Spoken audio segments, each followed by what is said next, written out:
नमस्कार, मी शाहिद खेरडकर आपल्या सर्वांचं स्वागत करतो। मानवी जीवनामध्ये माणूस जगत असताना त्याला काहीतरी एक छंद असावा लागतो, एक व्यासंग असावा लागतो आणि ते व्यासंगाच्या प्रती ध्यास असावा लागतो। माणूस जर आपल्या ध्यासानं आपल्या ध्येयानं पछाडलेला असला तर अनेक गोष्टी असाधारण असतात, त्या अनन्यसाधारण होतात। आणि म्हणून आज एक व्यक्तिमत्व आज आपल्याबरोबर आहे, ज्याने आपल्याला असणाऱ्या व्यासंगाप्रती, आपल्याला असणाऱ्या छंदाप्रती एक मोठे ध्येय पाहिलं आणि ते ध्येय पूर्ण करण्यासाठी अनेक वर्षाची तपश्चर्या, समर्पण, त्याग आणि ते ध्येय आता पूर्ण झालं आणि त्या ध्येयानं आज त्यांना अवघ्या जगामध्ये एक ओळख प्राप्त झालेली आहे। सायकलिंग पाहता आपण नुसती सायकलिंग आपल्या या अंतरापासून त्या अंतरापर्यंत जाण्यासाठी, आपल्या दैनंदिन उपयोगासाठी सायकलचा आपण वापर करतो। मात्र सायकलिंग करता करता आपण 7 राज्यांचा देखील प्रवास करू शकतो। सातत्यपूर्ण 3812 किलोमीटरचा प्रवास करू शकतो। 42 दिवस 14 तास एवढा मोठा प्रवास करू शकतो। गिनीज बुक ऑफ वर्ल्ड रेकॉर्डमध्ये आपली नोंद होऊ शकते। या सगळ्या गोष्टी आपण कल्पनावत वाटतात, मात्र एक महिला या सगळ्या गोष्टी पादाक्रांत करते, या अवकाशाला गवसणी घालते आणि आज तिच्याबद्दल अवघ्या समाजामध्ये अभिमानाचे बोल बोलले जात आहेत आणि त्यांच्या नावात मनीषा आहे आणि त्यांनी आपल्या मनातल्या सगळ्या मनीषा, इच्छा, आकांक्षा पूर्ण केल्या आहेत। सायकल सम्राज्ञी मनीषा वाघमारे मॅडम, अर्थात doctor Manisha Waghmare madam. Cycle सम्राज्ञी हे त्यांच्या समोर लागलेली उपाधी आहे आणि ती त्यांनी स्वतःच्या कष्टानं, परिश्रमातून आणि त्यांच्या समर्पणातून प्राप्त केलेली आहे। मॅडम, आपलं स्वागत आहे। नमस्कार। 3812 किलोमीटरचा सायकलचा प्रवास, हा आकडा जरी ऐकला, त्याची कल्पना जरी केली तरी आम्हाला थक्क व्हायला वाटतं। आम्ही कल्पना करू शकत नाही, मात्र तुम्ही हा एवढा मोठा पल्ला गाठलात। काय ध्येय होतं तुमचं, कुठल्या ध्येयानं पछाडलेला होता? 3812 किलोमीटरचा हा पल्ला आपण ईस्ट टू वेस्ट राईड केली आहे। आपण ही पूर्व ते पश्चिम, भारताचं पूर्वेकडचं टोक आणि पश्चिमेचं टोक म्हणजे China border to Pakistan border, असा हा आमचा प्रवास होता। हा प्रवास होता टँडम सायकलवरती। टँडम सायकल म्हणून एक वेगळी सायकल असते, त्यामध्ये 2 रायडर्स एका सायकलवरती बसतात, दोघं मिळून, दोघांचा सिंक्रो लागतो, त्यामध्ये दोघं मिळून ही सायकल चालवतात। तर माझ्याबरोबर होत्या डॉक्टर मीरा वेलणकर, सायंटिस्ट आहेत त्या बेंगलोरच्या, त्या आणि मी, आम्ही दोघींनी मिळून टँडम सायकलवरती ईस्ट टू वेस्ट ही जर्नी कंप्लीट केली 7 राज्यांमधून। 7 राज्य म्हणजे अरुणाचल प्रदेश, राजस्थान, बिहार, उत्तर प्रदेश, वेस्ट बंगाल आणि त्याच्यानंतर गुजरात या सगळ्या राज्यांचा प्रवास करत करत तुम्ही 3812 किलोमीटर असा प्रवास आम्ही कंप्लीट केला। मॅडम, काय म्हणजे हे कशापासून निर्माण होतं? म्हणजे आपण जस्ट नॉर्मल गोष्ट आपण विचारतो, सायकल ही आपण शालेय जीवनामध्ये चालवत असतो, पण नंतर त्या पद्धतीचा तुम्ही एक विक्रम साध्य करू शकता, ही गोष्ट कशी काय जमते? ॲक्च्युली मी सायकलिंग क्षेत्रामध्ये तर आता गेले 1.5 वर्ष झाला आहेच, तुम्हाला माहिती असेल। त्यामध्ये BRM नावाचे कन्सेप्ट आहे, त्यामध्ये सुपर अँडोनियर, SSR प्लस 1000 आणि 1200 किलोमीटर कंप्लीट झालं होतं माझं। सायकलिंगच्या फ्लोमध्ये होतेच मी आणि लकीली मॅडमकडनं विचारणं आले की आपण टँडम सायकल तुला चालवायला आवडेल का, वेगळी सायकल आहे। तेव्हा म्हटलं मी मॅडम आधी चालवून बघते, मला जमते का, म्हणजे ती जमणं आणि ती आवडणं ही पण एक खूप मोठी गोष्ट आहे, कारण टँडम सायकल स्लो चालते, त्यामुळे बऱ्याच जणांना आवडत नाही। सायकल चालवून बघितली, नाही आपल्याला आवडती आणि जमते, म्हणजे फ्रंट रायडर आणि मागे दोन्ही साईडला बसून तुम्हाला जमते का, हा आधी सिंक्रो आपल्याला बघायला लागतो। सिंक्रो जमत असेल तर मग आपण पुढे जाऊया। तर तो सिंक्रो समाव जमला, तर मॅडमची खूप इच्छा होती की मॅडमनी मेल रायडर बरोबर टँडममध्ये खूप राईड्स केल्या होत्या, पण फिमेल रायडर बरोबर त्यांना एक रेकॉर्ड सेट करायचा होता आणि एक उदाहरण द्यायचं होतं इंडियामध्ये, इव्हन एशियामध्ये, कारण पूर्ण एशियामध्ये आणि आशिया खंडामध्ये आणि पूर्ण इंडियामध्ये कोणी अशी राईड 2 फिमेल्सनी मिळून केलेली नव्हती। त्यामुळे मॅडमना एक उदाहरण ठेवायचं होतं की 2 फिमेल रायडर्स हायवेवरती एकट्या राहू शकतात आणि त्या एवढी मोठी राईड करू शकतात। तर त्यांनी त्यासाठी मला विचारणा केली। तर सुरुवातीला आमचा प्रोजेक्ट होता तो काश्मीर टू कन्याकुमारी हा प्रोजेक्ट होता। कन्याकुमारीपासून स्टार्ट करणार होतो आम्ही आणि काश्मीरला एंड करणार होतो, पण समाव काश्मीरवरती अटॅक झाल्यामुळे आणि सगळ्या फॉर्मॅलिटीज होत्या त्या ऑलरेडी कंप्लीट झाल्या होत्या। तर मॅडम म्हटलं नाही, आपण मग रूट चेंज करूया, म्हणून आम्ही हार्डली एक 8 दिवसापूर्वीच ईस्ट टू वेस्ट हा रूट ठरवला मॅडमनी आणि मी मॅडमला पटकन हो म्हटलं, म्हणजे नाही मॅडममध्ये पूर्ण विश्वास होता, नाही आपण हे करू शकतो। ठीक आहे, डिफिकल्ट आहे हा रूट जनरली कोणी करत नाही, कारण हे जे 7 राज्य जे आपण क्रॉस करतो थोडेसे लोनली आहेत, थोडेसे सिक्युरिटी वाईज, फिमेलच्या सिक्युरिटी वाईज साशंक आहेत, पण ठीक आहे म्हटलं आपण करायचं तर करून दाखवूया, म्हटलं करूया आपण, त्यामुळे केला। आता तुम्ही मीरा वेलणकर मॅडम ज्या शास्त्रज्ञ आहेत, म्हणजे सायंटिस्ट आहेत असं तुम्ही सांगितलं, परंतु त्या बेंगलोरला आहेत, हो तुम्ही इकडे महाराष्ट्रात रत्नागिरी जिल्ह्यातल्या चिपळूणमध्ये आहात. चिपळूणमध्ये. हो कसं काय तुमच्या दोघींचं कॉर्डिनेशन? ऍक्च्युली सह्याद्री निसर्गाचा भाऊ गाड्यांचा एक प्रोजेक्ट होता इकडे. त्या प्रोजेक्टच्या संदर्भात मॅडमचं येणं झालं होतं चिपळूणला. आणि इंडियातल्या बऱ्याचशा सायकलिंग क्लबशी त्या कनेक्टेड आहेत. त्यामुळे त्यांनी चौकशी केली की बाबा इथे फिमेल रायडर साधारण जी करू शकते असे कोण आहे. तर त्यांना माझं नाव कळलं आणि मग त्यांनी मला विचारलं की बाबा आपण हे करूया का. तर 6 महिन्यापूर्वीच मॅडमशी ओळख झाली होती चांगली. पण समाव माझे BRMच्या सेकंड आणि ट्रिपल SRच्या BRMच्या 600 किलोमीटरच्या 2 राईड राहिल्या होत्या आणि 1200 किलोमीटरचं माझं टार्गेट होतं. म्हटलं आपण हे टार्गेट आधी कंप्लीट करूया. त्यानंतर मग टँडम शिकूया. टँडम शिकल्यानंतर मग जर आवडली तर आपण पुढे जाऊया. म्हणजे असं ते समाव सगळं जुळून आलं त्या दरम्यान सगळं. परंतु आता तुम्ही हा एवढा 3812 किलोमीटरचा प्रवास केलात. हा प्रवास करत असताना तुम्हाला कोणत्या समस्याला, कोणती आव्हानं होती किंवा काय असे अनुभव आले की जे लोकांना सांगायला आवडतील? हो, सगळ्यात महत्त्वाचं म्हणजे रूटच इटसेल्फ. आणि आम्ही चूज केलेला सीझन आम्ही चूज केलं खूप ऑड सीझन होता. कारण जनरली जे सायकलिस्ट लॉंग रूट करतात ते डिसेंबर, जानेवारी, फेब्रुवारी जेव्हा वातावरण सुदिंग असतं, पाऊस नसतो, थंडी असते थोडीफार आणि दिवसा तुम्ही छान राईड करू शकता. या सीझनला सगळे सायकलिस्ट मोठे रूट करतात. पण आमची भेट झाली आणि त्यानंतर प्रोजेक्टवरती आम्ही काम करायला सुरुवात केलं. आणि माझं स्वतःचं असं म्हणणं होतं की मे महिना माझा थोडासा स्लॅक आहे, मुलाची सुट्टी आहे, त्याचं स्कूलचं मला फार बघायला लागणार नाही. त्यामुळे आम्ही मे महिना चूज केला. ॲक्च्युली हा खूप ऑड सीझन आहे. कोणीही सायकलिस्ट मे महिना चूज करत नाही राईडसाठी. कारण मे नंतर लगेच जून आणि मग पावसाळ्याचे दिवस सुरू होतात. आणि आम्ही ज्या ठिकाणी जाणार होतो तिथे पाऊस हा अपेक्षित होताच, अरुणाचल आणि आसाममध्ये. पण म्हटलं जाऊ दे, आता आजकाल काय वेदरचं इतकं प्रेडिक्शन राहिलेलं नाही, कधीही पाऊस पडतो, सगळं ग्लोबल वॉर्मिंगमुळे सगळं गोंधळच आहे. म्हटलं आपण जाऊ, जो होगा देखा जाएगा. आणि तसंच झालं. अरुणाचलमध्ये आम्ही गेलो तर तिथे पावसाळ्याचे दिवस चालू होते, खूप धोधो पाऊस होता, लँडस्लाईड्स व्हायच्या, हायवेज तिथले खूप खराब आहेत, चिखल असायचा, आम्हाला चिखलातनं बऱ्याच वेळेला सायकल काढायला लागायची. पूर्ण रोलिंग टरेन आहे, म्हणजे खूप उंची आणि हे म्हणजे तुम्हाला 51 किलोमीटरला तरी 1000चं इलेव्हेशन मिळायचं. म्हणजे डोंगर चढायचा उतरायचं एवढंच काम असायचं तिथे. त्यामुळे आम्हाला दिवसाचे जे किलोमीटरचं टार्गेट होतं ते होत नव्हतं. बऱ्याच वेळेला आम्हाला रूट चेंज करायला लागायचा, कारण ज्या हायवेजवरती काम चालू असायचं तिथे खूप चिखल असायचा.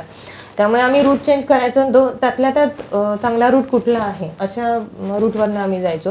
पूर्ण अरुणाचलचा हायवे हा लोहित रिव्हरच्या साईडने जातो. त्यामुळे एका बाजूला डोंगर, एका बाजूला दरी, असंच पूर्ण वातावरण होतं.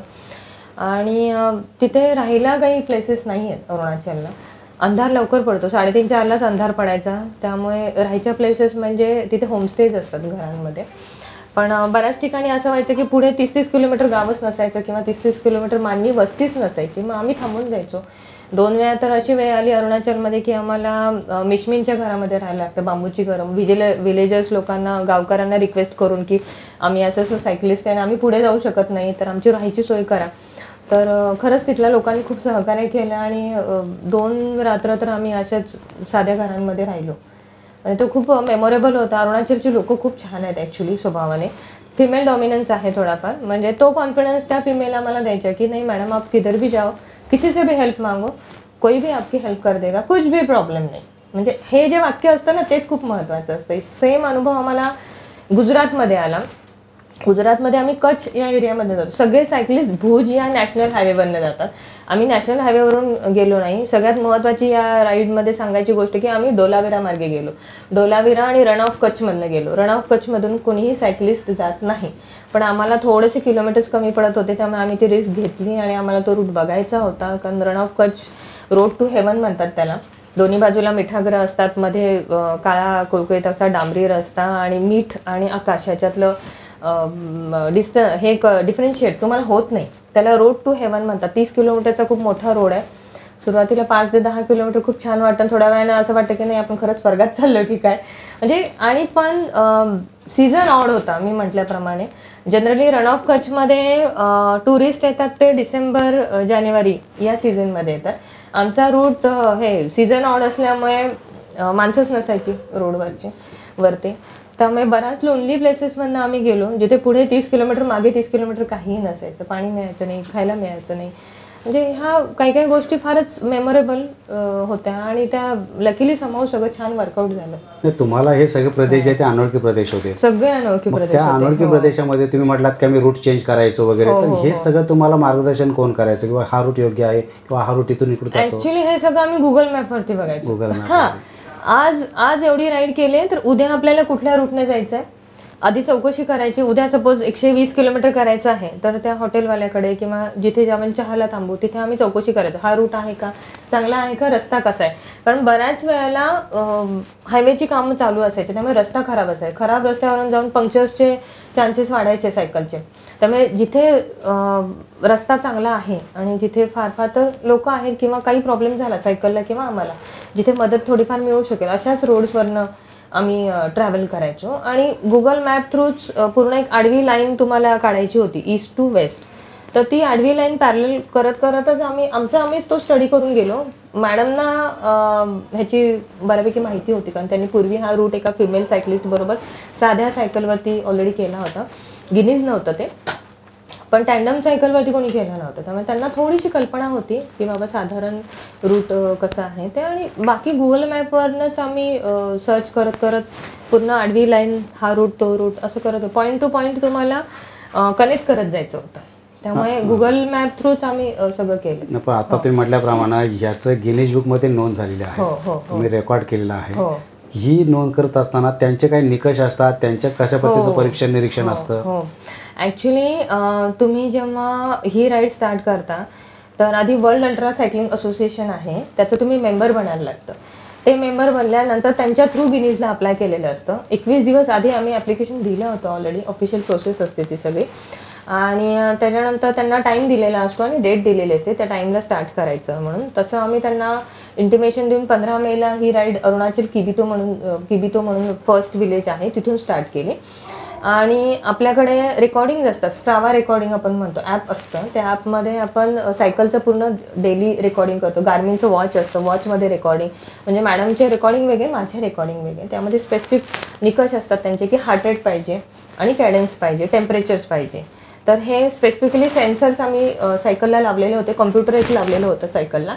त्याच्यामध्ये हे पॅरामीटर्स सगळे नोट डाऊन केले जातात. आणि रोजच्या रोज सकाळी स्टार्ट करताना टाईमस्टॅम्प कॅमेरामधनं, मोबाईलमध्ये एक टाईमस्टॅम्प म्हणून ॲप असतं, त्या ॲपमधनं GPS लोकेशन आणि डेट टायमिंग सगळं कळतं. तो फोटो घ्यायचा आणि तुम्ही जेव्हा स्ट्रावा अपलोड करताना ते फोटोज पण अपलोड करायला लागतात तुम्हाला. त्यामुळे रोजच्या रोज स्ट्रावा बंद केल्यानंतर रोजच्या रोज ती लिंक किंवा ते जे आहे रोजची राईड जी आहे 110 120 किलोमीटर वॉटेवर जे काय असेल ते आम्ही उकाला टॅग करायचो, टॅगिंग. त्यामुळे रोजच्या रोज ते आमच्यावर वॉच ठेवायचे कारण आमची ही टोटली अनसपोर्टेड राईड होती. आमच्या मागे ऑफिशियल्स कोणी नव्हते किंवा जेव्हा सपोर्टेड राईड असते तेव्हा मागे क्रू असतो, गाडी असते, गाडीमध्ये ऑफिशिएटेड 2 मेंबर्स बसलेले असतात जे तुमच्यावरती वॉच ठेवतात किंवा तुमच्या सायकलिंगवरती वॉच ठेवतात. पण इथे तसं नव्हतं, टोटली अनसपोर्टेड असल्यामुळे आम्हाला तो डाटा प्रोव्हाइड करायला लागायचा. डेली आमचं ते अपडेट असायचं. प्लस राईड झाल्यानंतर परत डॉक्युमेंटरी प्रोसेस असते, त्यामध्ये आपण तो डाटा सगळा सबमिट करतो आणि मग ते आपल्याला रेकॉर्डचं हे देतात, सर्टिफिकेट देतात. अच्छा, ते तुम्हाला येऊन त्याने नंतर प्रेझेंट? हो. नाही, ते यायचंय अजून, गिनीजचं सर्टिफिकेट यायचंय अजून, ऑफिशियल प्रोसेस अजून चालू आहे.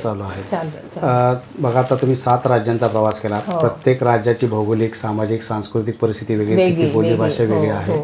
या सगळ्या गोष्टी तुम्ही पाहत तुम्हाला अशा कोणत्या गोष्टी आढळल्या किंवा तुम्हाला अशा कुठल्या गोष्टी त्याच्यामध्ये वाटल्या की त्या आपण अधोरेखित करून ठेवल्या पाहिजे, साठवून ठेवल्या पाहिजे? हो, सगळ्यात महत्त्वाचं म्हणजे काझीरंगा आसाममधनं क्रॉस करताना तुम्ही अरुणाचलचे जे हायवेज आहेत ते सगळे पॅरलल टू लोहित रिव्हर जातात, ते खूप मेमोरेबल. सगळ्यात महत्त्वाचं म्हणजे काझीरंगा आसाममधनं क्रॉस करताना तुम्ही अरुणाचलचे जे हायवेज आहेत ते सगळे पॅरलल टू लोहित रिव्हर जातात, ते खूप लोक टुरिंगसाठी जे अरुणाचलला जातात किंवा 7 सिस्टर्समध्ये जातात तेव्हा खूप वेगळ्या प्लेसेस बघतात.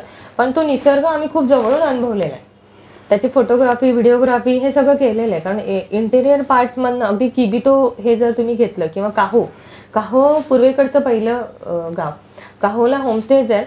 आम्ही जेव्हा गेलो तिथे होमस्टे आम्हाला मिळाला नाही, आम्हाला होमस्टे मिळाला डॉंगला, कारण मुख्यमंत्र्यांची व्हिजिट होती. त्यामुळे जिथे स्टार्ट करायचं होतं तिथे आम्हाला राहायला जागाच नाही मिळाली. डॉंग हे गाव आहे जिथे सूर्याची किरणं पहिल्यांदा पडतात भारतामध्ये. लकीली आम्हाला त्या प्लेसला राहायला मिळालं, त्यामुळे ते 30 किलोमीटर अलीकडे आहे किबितोपासून. ते पण बघायला मिळालं. किबितोला पूर्ण आर्मी आहे, आर्मीच्या अंडर येतं ते. आणि ITBP, Indo Tibetan border police. Luckily आम्हाला आर्मी आणि ITBP कडून फ्लॅग ऑफ मिळाला, ही सगळ्यात महत्त्वाची गोष्ट. आमची काहीही ओळख नव्हती आर्मीशी, पण डॉंगला आम्ही जिथे राहिलो होतो त्या मॅडम, होमस्टे होता, त्या मॅडम म्हटलं आम्हाला, त्यांना सांगितलं आम्ही की आम्हाला किबितोला स्टे हवाय कुठल्या परिस्थितीत, कारण आम्हाला रिटर्न म्हणजे स्टार्ट करायचं आहे सकाळी 30 किलोमीटर आपण नाही वाया घालवू शकत. मग मॅडमनी आम्हाला एक नंबर दिला, त्यांना फोन केला. ते रिटायर्ड आर्मी पर्सन होते, राम सरांनी आम्हाला तिथे आर्मीच्या बरोबर व्यवस्थित चहा पाणी आणि नंतर ऑफिसर्स मेसमध्ये डिनर अरेंज करून दिलं होतं ITBP कडून. आणि आर्मी आणि ITBP कडून फ्लॅग ऑफ मिळाला.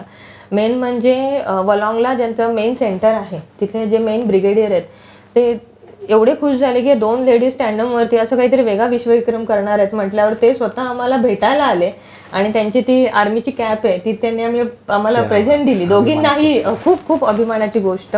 म्हणजे आर्मीच्या कनेक्शनसाठी आम्ही खूप ट्राय केलं होतं, कारण तेव्हा युद्धजन्य परिस्थिती होती, पण समहाव आम्हाला कुठेही कनेक्शन मिळालं नाही. पण लकीली हे सगळं मिळालं आणि त्यांच्याकडनं फ्लॅग ऑफ, आणि ही खूपच मेमोरेबल गोष्ट होती त्यावेळेला. आता मॅडम तुमचं स्वतःचं इथे दवाखाना, तुमची OPD आहे, तुमचं ते सगळं विश्व आहे. त्याचबरोबर वाघमारे सर, अर्थात गोपीचंद वाघमारे तुमचे पतिराज, त्यांचं एक स्वतःचं विश्व आहे.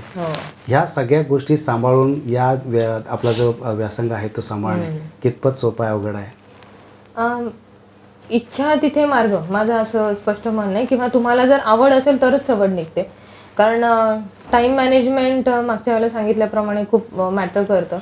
घरचं मॅनेज करणे, हॉस्पिटल मॅनेज करणे आणि स्वतःची आवड मॅनेज करणे, हे जे टाईम मॅनेजमेंट आहे ते माझं खूप परफेक्ट असतं. टाईम टू टाईम माझ्या गोष्टी चालू असतात. आणि समहाव म्हणा थोडंसं स्वतःच्या छंदाकडेच मी थोडंसं तिकडेच जरा थोडंसं जास्त लक्ष असतं माझं. घरचं पण मॅनेज होतं आणि हॉस्पिटल पण मॅनेज होतं. पण ठीक आहे, तुमचा जेव्हा छंद तुम्ही जोपासता त्यातनं जी एनर्जी मिळते ती तुम्हाला इतर कामांना उपयोगाला येते, असं माझं स्पष्ट म्हणणं आहे. त्यामुळे मी तिकडे पण खुश असते आणि इकडे पण खुश असते. त्यामुळे स्वतःवरती काम करणे हे मला खूप आवडतं. मी स्वतःवरती काम करते. स्वतःवरती तुम्ही काम केलं की या बाकीच्या गोष्टी किंवा बाकीचे जे काही प्रॉब्लेम्स आहेत लिटरली लाईफमधले ते तुम्हाला अगदी निग्लिजिबल वाटायला लागतील. आणि तुम्ही ते प्रॉब्लेम्सला डील करण्याची जी एक सवय आहे ते खूप इझिली डील करा, किंवा ते अगदी मनाला न लावून घेणे हा जो प्रकार आहे तो आरामात जमायला लागतो जेव्हा तुम्ही स्वतःवरती काम करता. डॉक्टर किती तुम्हाला सपोर्ट करतात? डॉक्टरांचा पूर्ण सपोर्ट होता, त्यामुळे तर ह्या गोष्टी, कारण मी गेल्यानंतर घर मॅनेज करणं खूप मोठी जबाबदारी होती त्यांच्यावरती. आधी त्याची थोडी दिवस सुट्टी होती मे महिन्याची, पण नंतर स्कूल सुरू झाल्यावर सुद्धा त्यांनी खूप छान मॅनेज केलं. त्यामुळे तो सपोर्ट असल्याशिवाय आणि होत नाहीत या गोष्टी. नाहीतर मग घरून फोन आला, मग टेन्शन, आणि ते माझ्या बाबतीत कधीही झालं नाही की हा प्रॉब्लेम आहे, तो प्रॉब्लेम आहे, हे सापडत नाही, ते सापडत नाही. हा तर प्रॉब्लेम लकीली कधी आला नाही, कारण ऑन राईड जेव्हा तुम्ही असता तेव्हा टोटली तुम्हाला कॉन्सन्ट्रेट करायला लागतं त्या राईडवरती, रोजच्या प्रॉब्लेम्सवरती, सायकलचे इश्यूज, किंवा आजचा दिवस झाला उद्या काय करायचं, इथून सुरुवात असायची आमची. म्हणजे रोजची राईड झाली की उद्याचा रूट बघायचा, डेस्टिनेशन ठरवायचं, कुठल्या रूटने जायचं, काय करायचं आणि कुठे थांबायचं, आणि आपल्याला किती किलोमीटर्स राहिले, किती कव्हरअप करायला पाहिजे किंवा काय करायला पाहिजे, हे सगळं रोजचं आमचं प्लॅनिंग रोजच्या रोज असायचं. त्यामुळे ह्या गोष्टी साध्य होतात. 42 दिवसाचा हा फार मोठा प्रवास आहे. या प्रवासामध्ये मी मागाशी म्हटल्याप्रमाणे तुम्हाला अनेक गोष्टी मिळाल्या, निसर्ग मिळाला, माणसं मिळाली, तिथली संस्कृती बघायला मिळाली. परंतु 2 महिला एका सायकलवरती प्रवास करत असताना तुम्हाला सायकलचे इश्यू किंवा तुमचे दोघींपैकी कोणाचे हेल्थ इश्यू वगैरे असं काय प्रॉब्लेम आले? सायकलचे इश्यूज खूप आले, कारण अरुणाचलचा टरेन होता तो पूर्ण रोलिंग टरेन होता आणि खूप वेळेला आम्हाला चिखलातून सायकल काढायला लागायची. आणि तो चिखल जेव्हा जमा व्हायचा त्या, आणि ब्रेक्स पाहिजे तसे वर्क करत नव्हते त्या टरेनला, कारण ॲक्यूट उतार असायचा. त्यामुळे बऱ्याच वेळेला आम्ही सायकलवरनं उतरून मग ते चिखलातून सायकल काढणे आणि ते उतरणे हे प्रकार चालायचे. पण नंतर जेव्हा आसाममध्ये तेव्हा मग पंक्चरचे प्रमाण खूप वाढायला लागलं. जेव्हा तुम्ही फास्ट सायकलिंग करायला लागला, 15 दिवसात जवळजवळ 12 पंक्चर्स झाले. लकीली आम्हाला स्वतःला पंक्चर काढता येतं, ती पंक्चर किट आणि टायर आणि ट्यूब सगळं आमच्याकडे अवेलेबल असायचं, त्यामुळे आम्ही काढायचो. पण नंतर जेव्हा आम्ही बिहार पर्यंत आलो, आसाम क्रॉस करून, ऊन वाढायला लागलं. म्हणजे पावसातनं आलो आणि उन्हाकडे आम्ही वळलो. मग मात्र टायर फुटायला सुरुवात झाली. गलिया टोल प्लाझाच्या पुढे उन्हामध्ये टायर पूर्ण बस्ट झाला, खूप मोठा आवाज आला, रिम बस्ट झाली. ते रिम कशी बशी आम्ही ठोकून घेतली, टेम्पररी आम्ही मॅनेजमेंट केली, म्हणजे रिम, टायर आणि ट्यूब. पण त्या रिमच्या प्रॉब्लेममुळे रोज 4 वाजता पंक्चर व्हायचं, त्यामुळे खूपच इश्यू व्हायला लागले. मग वेस्ट बेंगॉलमध्ये आम्ही टोटली रिम चेंज करून घेतल्या, पुढची आणि मागची दोन्ही पण, कारण त्या साईजचं रिम मिळणं हे पण फार अवघड असतं. त्यामुळे रिम बाहेरून मागवायला लागले आम्हाला. बाहेरून रिम मागून रिम चेंज करून घेतल्या लोकल. त्यामध्ये बरेचसे दिवस, 1-2 दिवस तरी आमचे गेले. कारण बऱ्याच वेळेला काय व्हायचं, नेमकं आसाम आणि वेस्ट बेंगॉलची बॉर्डर आहे ती थोडीशी रिस्की आहे, चिकन नेक आपण म्हणतो त्याला. तिथे सेफ्टी इश्यूज खूप आहेत. त्यामुळे प्रत्येक वेळेला स्टे नसल्यामुळे आम्हाला 30 किलोमीटर पुढे जाऊन थांबायला लागायचं हॉटेलमध्ये आणि परत रिटर्न येऊन ती सगळी कामं करायला लागायची. असं 2-3 दिवस आमचं बोंगाईगाव गोसाईगाव हे नाचणं चालूच होतं. क्रँकचे इश्यू व्हायला लागले, चेन सारखी पडायची काय टरेनमुळे त्या, आणि क्रँक शेवटी तुटलाच. क्रँक हा सायकलचा महत्त्वाचा पार्ट असतो, तो कुठेही मिळत नाही. पूर्णियामध्ये क्रँक चेंज करायचा आम्ही प्रयत्न केला बिहारमध्ये, पण तो समहाऊ मिळालाच नाही. जो सिलिगुडीवरून म्हणजे वेस्ट बेंगॉलवरून मेकॅनिक येणार होता, तिकडे स्ट्राईक झाला, त्याला तो पार्ट मिळाला नाही. त्यामुळे कसंबसं आम्ही दुसऱ्या सायकलचा काढून टेम्पररी रिपेअरमेंट केली, पण पहिये आगे पिछे झाले होते, त्यामुळे ती पॉवर पाहिजे तशी लागत नव्हती. तरीसुद्धा आम्ही 300 किलोमीटर त्याच्यावरती केलं.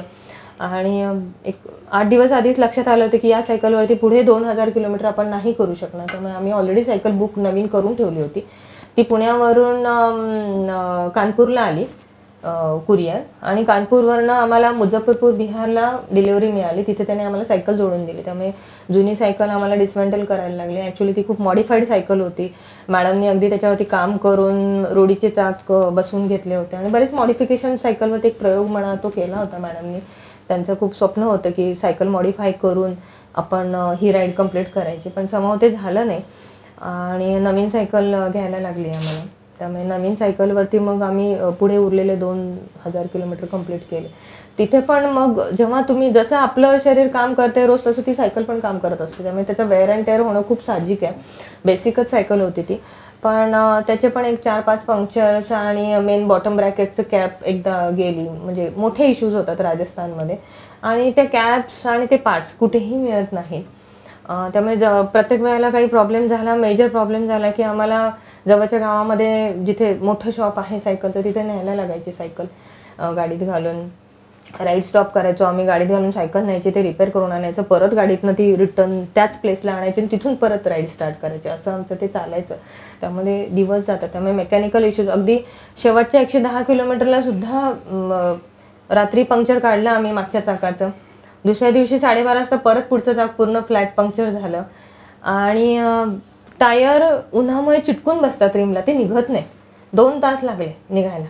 ते पूर्ण नवीन ट्यूब टाकून सुद्धा शेवटच्या 1.5 किलोमीटरला पंक्चर होतं. म्हणजे पूर्ण फ्लॅट टायर होतं. म्हणजे मेकॅनिकल इश्यूज खूप आले ह्या टरेनमुळे, कारण टरेनच एकदम विचित्र. म्हणजे अगदी तुम्ही एखादी कंट्री क्रॉस करताय, अगदी अरुणाचलपासून ते गुजरातपर्यंत सगळ्या ठिकाणची भौगोलिक परिस्थिती वेगळी, रस्ते वेगळे, सगळं टोटली डिफरंट ॲटमॉस्फिअर होतं. ऊन, वारा, पाऊस. राजस्थानमध्ये खूप वारं लागलं, हेडविंड खूप लागायचं राजस्थानमध्ये, कारण ओपन लँड आहे, कुठेही झाडं नाही, काही नाही. त्याच्यामुळे डोंगर नसल्यामुळे खूप वारं, हेडविंड लागायचं. त्यामुळे सुरुवातीला आम्ही पहिल्या दिवशी 100 किलोमीटर केलं, दुसऱ्या दिवशी हेडविंड इतकं होतं की आम्ही 60 किलोमीटरला लिटरली राईड स्टॉप केली, आणि तिसऱ्या दिवशी धो पाऊस. त्यामुळे धो पावसात आम्ही 2 दिवस सायकल चालवली, आणि त्यानंतर 5व्या दिवशी असं वाटलं की नाही आता चला फास्ट होईल, पण मग सायकलचे इश्यूज. म्हणजे रोजच्या रोज काही ना काही इश्यूज असायचे, पण त्याच्याशी डील करून कोपअप करून आम्ही पुढे जात राहिलो. डेली जेवढे किलोमीटर्स होतील तेवढे होते, पण यू शुड गो आहे असं चालू होतं. तुमचं गोल कंप्लीट केलं, अनेक आव्हानांना तुम्ही सामोरे गेलात आणि त्याच्यावरती मात करून तुम्ही शेवटी तिथे गेलात. मॅडम, आता अनेक रेकॉर्ड सायकल मधले तुमच्या नावावरती झालेले आहेत, गिनीज बुक मध्ये सुद्धा आता नोंद झालेली आहे. आता काय शिल्लक आहे? आहेत ॲक्च्युली उका थ्रू अजून काही गोल्स आहेत सायकलिंगचे, ते बघू फ्युचरमध्ये कंप्लीट करायचं माझं गोल आहे. म्हणजे जोपर्यंत तुमचा स्टॅमिना आहे, जोपर्यंत तुम्ही फ्लोमध्ये आहात, तोपर्यंत ते कंप्लीट करेन मी. वेळच्या वेळेला कळेल तुम्हाला ते. ठीक आहे.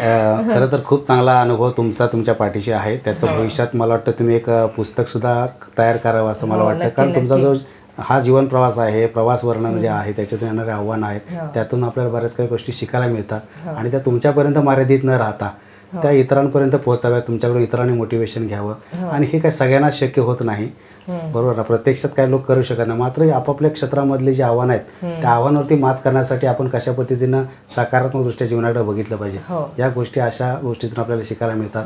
शेवटी आपण काय सांगाल की अनेक लोक आहेत की ज्यांना सायकलिंगमध्ये यायचं आहे किंवा वेगवेगळ्या क्षेत्रामध्ये काम करायचं आहे, अशा लोकांना आपण काय सांगाल?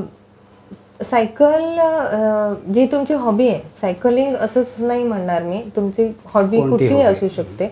रनिंग असू शकतं, वॉकिंग असू शकतं, किंवा अगदी केक बनवणे, कुकिंग असेल, किंवा कुठलीही हॉबी असेल. म्हणजे शक्यतो बेसिकली फिमेल्सला आम्ही जेव्हा हा रूट करत होतो ना, तेव्हा बरेच इंटरव्ह्यूज लोक घ्यायचे इन्स्टावरती, यूट्यूबर्स असायचे बरेचशेपैकी.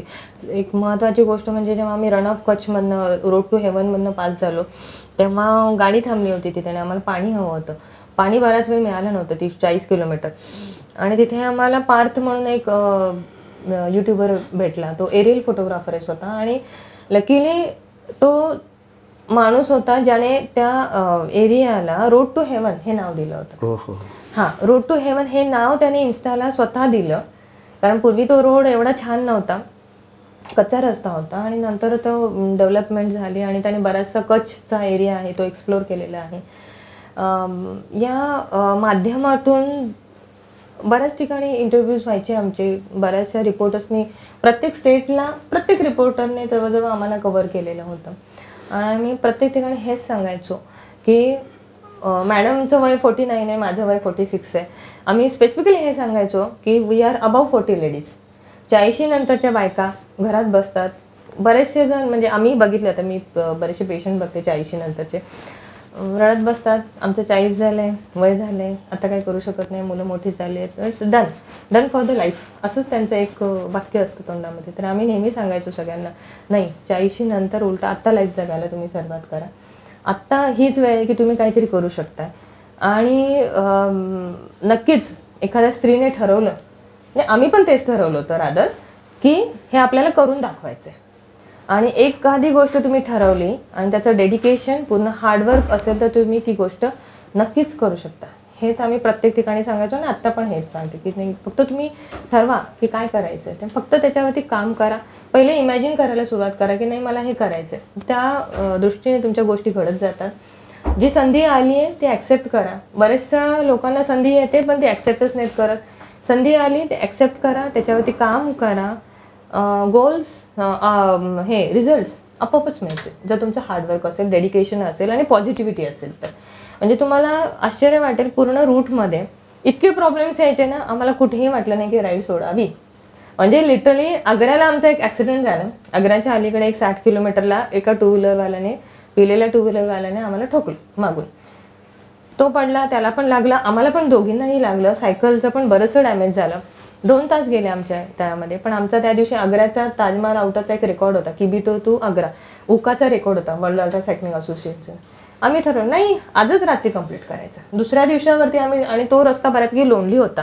म्हणजे तिथले पोलीस पण म्हटले की मॅडम ये रस्ते से अब मत जाओ आप, क्योंकि ये रास्ता उतना सेफ नहीं है.